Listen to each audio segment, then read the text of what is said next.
ছোট্ট বন্ধুরা, এখন আমরা দেখব বাংলা বর্ণমালার ব্যঞ্জন বর্ণগুলো কি করে সুন্দর করে লেখা হয়। প্রথমে ক, কয়ের পর খ, গ,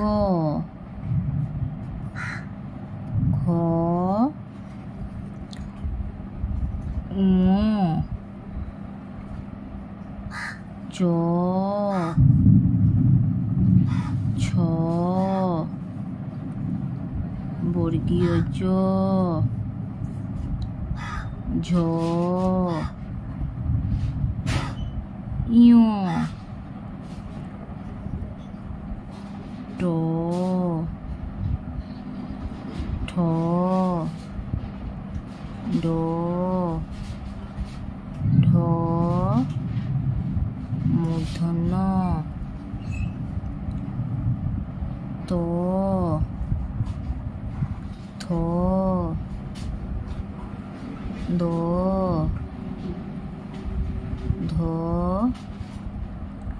দন্তন্য,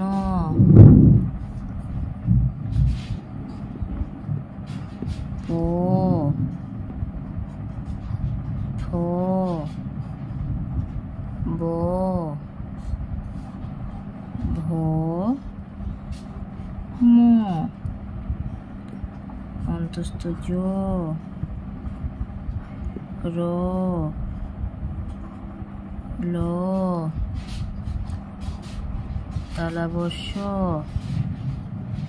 মূর্ধন্য ষ, দন্তস্ব, হ, ঢ শূন্য র, অন্তস্থ, খণ্ডত্ব, অনুসার, বিসর্গ, চন্দ্রবিন্দু। তাহলে এখানে আমরা বাংলা ব্যঞ্জন বর্ণগুলো সুন্দর করে লেখা দেখলাম। আজ এই পর্যন্ত, দেখা হচ্ছে পরের ভিডিওতে। টাটা।